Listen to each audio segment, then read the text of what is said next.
अभी 4 दिन पहले वो तुमसे बहुत प्यार से बात कर रही थी, तुम्हारी बहुत केयर कर रही थी, और आज अचानक से वो एकदम कोल्ड हो चुकी है, एकदम पत्थर दिल हो चुकी है। इनफैक्ट तुम मुझसे ये भी बता रहे हो कि तुम बीमार हो, तुम्हें तकलीफ हो रही है, तुम हॉस्पिटल तक में हो, और उससे कोई फ़र्क ही नहीं पड़ रहा है। ऐसा क्यों होता है? ऐसा क्यों होता है कि जब किसी लड़की का अट्रैक्शन तुम्हारे लिए मर जाता है, तो वो एकदम से कोल्ड हो जाती है। इतनी ज़्यादा कोल्ड हो जाती है कि अब तुम्हारे साथ क्या हो, क्या ना हो, उसे फ़र्क नहीं पड़ता। कुछ दिनों पहले बहुत ही प्यार से बात कर रही थी, तुम लोग रिलेशनशिप में थे, तुम्हारी सबसे ज़्यादा क्लोज़ इस दुनिया में वही थी। तुम लोग इतने सारे एक-दूसरे से वादे करते थे कि हम लोग हमेशा साथ रहेंगे, शादी करेंगे, हम लोग के बच्चे होंगे, बच्चों के नाम ये-ये होंगे, और तुम्हें लगता था कि तुम्हारी दुनिया में सब कोई साथ छोड़ दे, पर ये लड़की तुम्हारा साथ नहीं छोड़ेगी। तुम्हें लगता था कि सब कोई तुमसे नफ़रत कर ले, पर ये तुमसे हमेशा प्यार करेगी। और ऑफ़ कोर्स क्योंकि उसकी बातें भी ऐसी होती थी, वो तुमसे प्यार भरी बातें करती थी, तुमसे पूछती थी बार-बार कि तुमने खाना खाया, तुमने पानी पिया कि नहीं? तुम हल्का-सा छींक भी देते थे, तो उसको बहुत चिंता हो जाती थी कि अरे तुम्हारी तबीयत खराब हो गई क्या? क्या हुआ, क्या हुआ? अच्छा फ़ील होता था क्यों? कि देखो मेरी कोई कितनी चिंता कर रहा है। Just like my mom took care of me, she is taking care of me. पर ऐसा क्या होता है कि जैसे ही तुम्हारी गलतियों की वजह से उसका अट्रैक्शन गिरने लगता है, अट्रैक्शन गिरते ही तुम नोटिस करते हो कि वो पुल अवे कर रही है, तो तुम एक्सप्रेस करते हो कि देखो तुम मुझसे बात नहीं कर रही, तुम पुल अवे कर रही हो, मुझे अच्छा नहीं लग रहा, please talk to me, I am missing you, please मुझे तकलीफ हो रही है, देखो मैं रो रहा हूँ, देखो मैं बीमार पड़ रहा हूँ। और जितना ज्यादा तुम अपनी तकलीफ एक्सप्रेस करते हो, तुम पाते हो कि अब उससे फर्क ही नहीं पड़ रहा, एकदम उसके अंदर से जो एम्पैथी है वो गायब हो गई। ऐसा क्या हो गया? इतनी पत्थर दिल क्यों हो गई वो? ये वीडियो एक वार्निंग है तुम सब लोगों के लिए जो कि रिलेशनशिप में या तो हो या तो आओगे। जैसे ही तुम्हारी गर्लफ्रेंड का या तुम्हारी वाइफ का भी अट्रैक्शन तुम्हारे लिए मर जाएगा, वो एकदम कोल्ड हो जाएगी, एकदम cold. She will completely lose all empathy for you.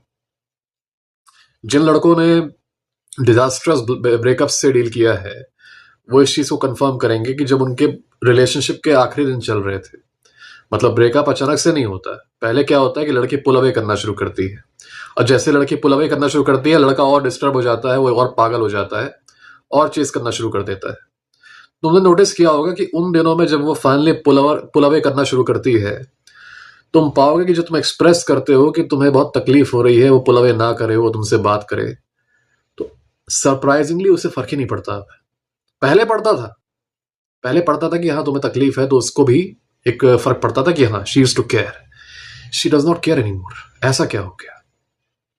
तुम मुझसे बताओ। मैंने कई सारे सब्सक्राइबर्स की टेस्टिमनी सुनी है कि उन्हें फिजिकल तकलीफ होती थी। When you are in a lot of grief, sometimes you will feel physical pain. You will feel pain in your chest. तुम्हारी तबीयत खराब हो जाएगी, तुम्हारा रैपिड वेट लॉस होगा, तुम हो सकता है एडमिट भी हो सकते हो। ऐसा होता है। Many times guys they get so shocked and they get so much grief कि उनको फिजिकल प्रॉब्लम्स हो जाती हैं। तुम ये भी उससे बताओगे, वो एकदम कोल्ड, उसको फर्क ही नहीं पड़ेगा। मेरे एक सब्सक्राइबर ने बताया अपनी गर्लफ्रेंड को उसके ब्रेकअप के बाद, शी हैड लेफ्ट हिम, तो मेरे सब्सक्राइबर ने उसे बताया कि please talk to me, I am having pain in my chest, I am going through a lot of grief. लड़की कह रही I don't care. This is very interesting, you know why? अभी मेरे पास एक सब्सक्राइबर का मैसेज आ रहा है। उसकी एक गर्लफ्रेंड थी, और उसकी गर्लफ्रेंड जो थी वो अपने एक्स से एक बार बात कर रही थी, ठीक है? मेरे सब्सक्राइबर ने उसको वार्न किया था कि अगर मैंने कभी तुम्हें देख लिया एक्स के बारे में बात करते हुए या एक्स से बात करते हुए, वहीं से ब्रेकअप है, ठीक है? Because he is watching my videos, तो अब वो एकदम स्ट्रिक्ट है अपनी लिमिट्स के साथ। उसे जहां कोई ऐसी गड़बड़ दिखती है, ही सिंपली लीव्स दैट गर्ल। वो बातचीत भी नहीं करता, ही सिंपली लीव्स दैट गर्ल। तो हुआ ये कि सब्सक्राइबर को पता चला कि उसकी जो गर्लफ्रेंड है वो अब भी अपने एक्स से बात कर रही है, और जैसे ही उसको पता चला, इसने तुरंत ब्रेकअप कर लिया कि जाओ, तुम्हारे पास एक चांस था, यू लॉस्ट दैट चांस, है ना?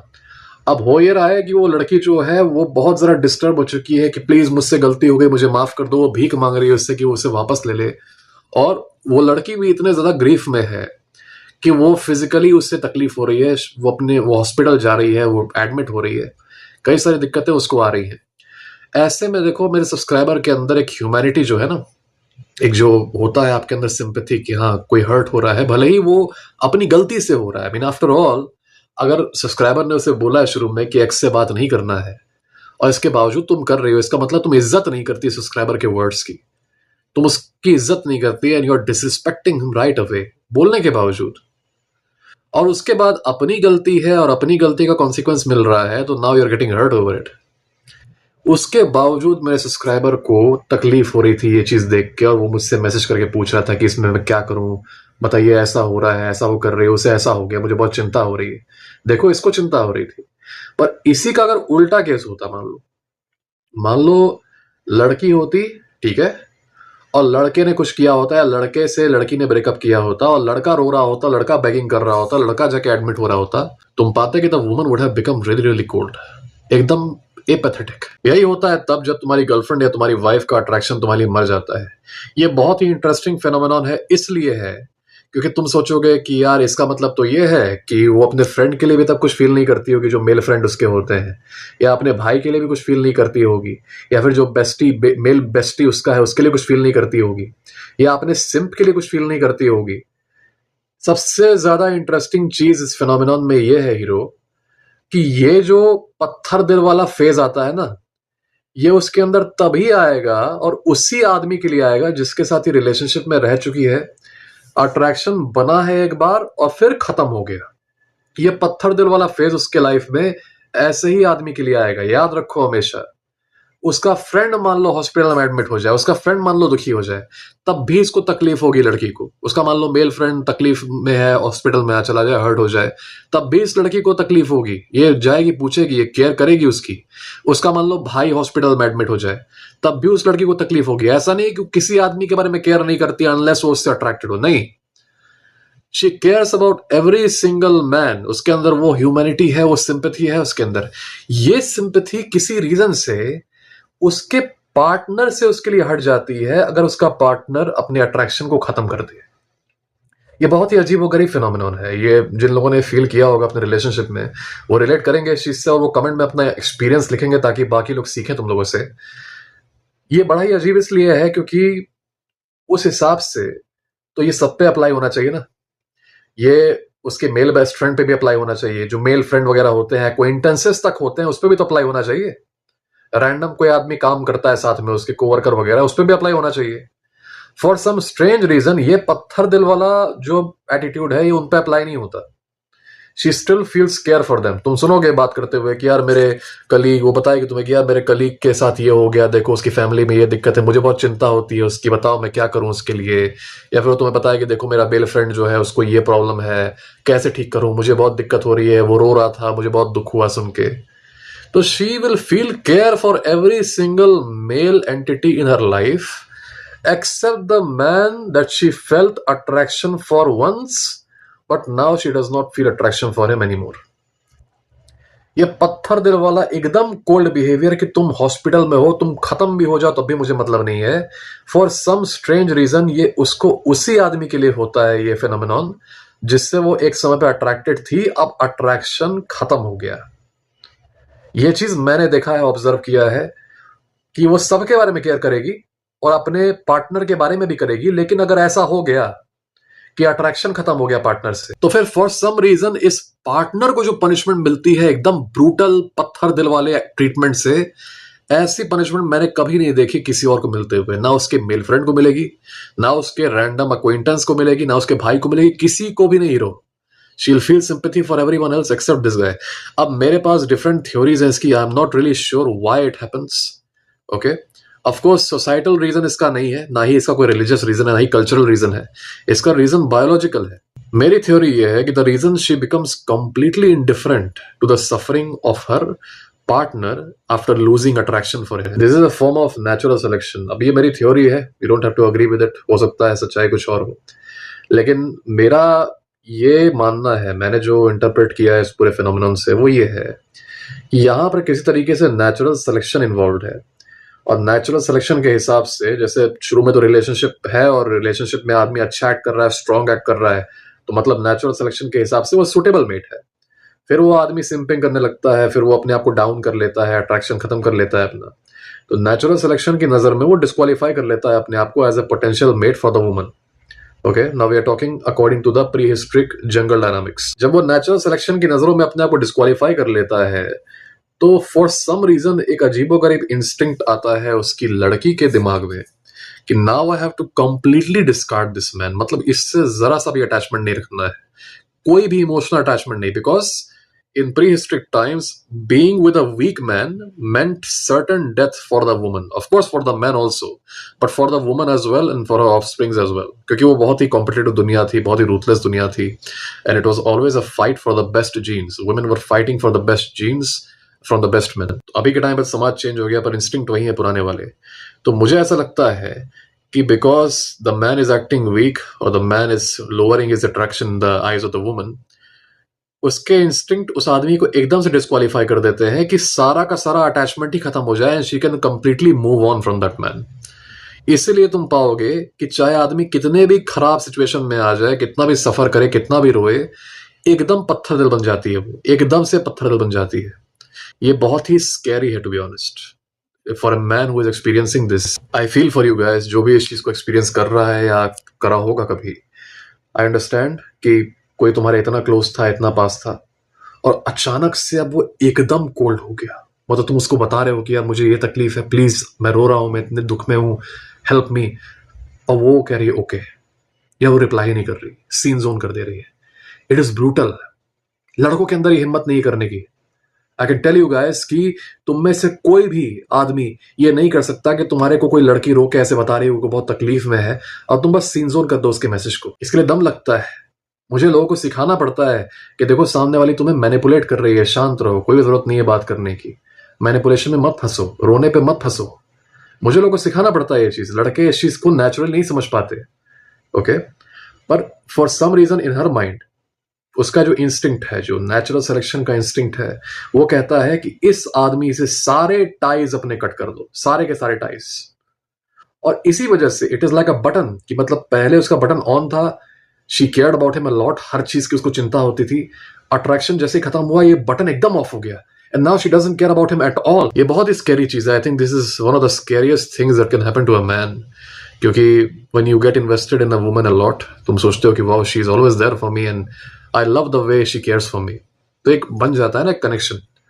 और अचानक से जब तुमको दिखता है कि वो एकदम पत्थर दिल हो गई, एकदम blank, emotionless, this is one of the scariest things that can happen to you. Imagine your parents, तुम्हारी मम्मी तुम्हारी बहुत केयर करती होंगी, तुम्हारे पापा बहुत केयर करते होंगे.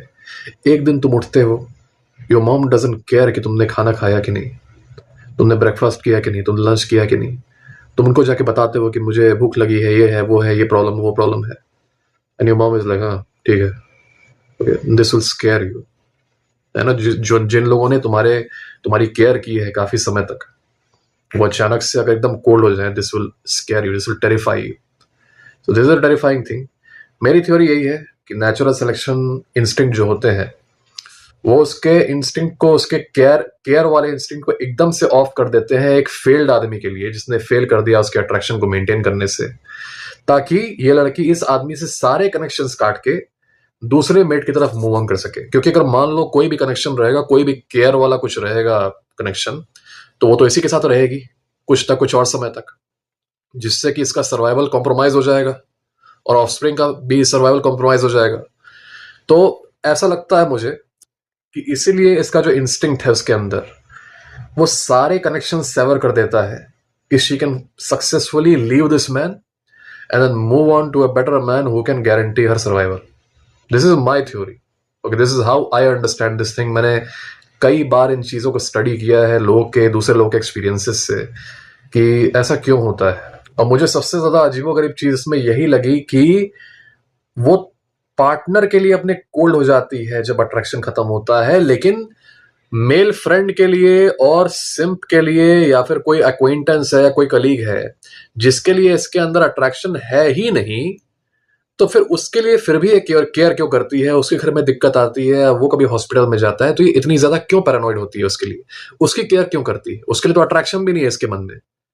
और जिस आदमी के लिए अट्रैक्शन था, उसके लिए जब अट्रैक्शन खत्म हो जाता है तो एकदम खत्म हो जाता है उसका मतलब केयर और नर्चरिंग का इंस्टिंक्ट, एकदम इंडिफरेंट हो जाती है. तो मैंने ये चीजें ऑब्जर्व करने के बाद ये कंक्लूजन ड्रॉ किया कि उसका ये पत्थर दिल होने वाला इंस्टिंक्ट तभी बाहर आएगा और उसी आदमी के लिए बाहर आएगा जिसके लिए वो एक समय अट्रैक्टेड थी, पर अट्रैक्शन एक समय पे आके मर गया. बस उसी के लिए बाहर आएगा. और इसमें नेचुरल सिलेक्शन इन्वॉल्व है. वो एकदम ब्रूटली उसके सारे टाइज को कट करना चाहता है. No connection with the weak man. No connection with the man who disqualified himself in the reproductive game. उसके लिए कोई कनेक्शन नहीं. मीनवाइल जिन आदमियों से कनेक्शन बनने का कोई प्रोस्पेक्ट ही नहीं है, जैसे कि मेल फ्रेंड, सिम्प, या फिर उसका कोवर्कर, अक्वेंटेंस, कोई प्रोस्पेक्ट ही नहीं है, तो यहाँ पर कोई सर्वाइवल को कोई कॉम्प्रोमाइज होने वाला कोई चांस नहीं है. सर्वाइवल कॉम्प्रोमाइज होने का कोई चांस है नहीं. ऐसे में उसका ये जो पत्थर दिल वाला इंस्टिंक्ट होता है वो इनके केस में नहीं आता. This is completely my theory. मैंने इसको रैशनलाइज करने की कोशिश की है. I try to explain it in the way of survival instincts, primal instincts, mate selection. मेरी थ्योरी सही है कि नहीं मुझे नहीं पता, लेकिन ये फेनोमेनॉन एकदम सही है, ये एकदम सटीक है. ये सबके साथ होता है जब वो ये देखते हैं कि उनकी गर्लफ्रेंड का अट्रैक्शन उनके लिए खत्म हो गया. वो पाते हैं कि उनकी गर्लफ्रेंड एकदम से कोल्ड हो गई, एकदम से कोल्ड हो गई, और अब उन लड़कों के साथ जो भी हो उससे घंटा फर्क नहीं पड़ता.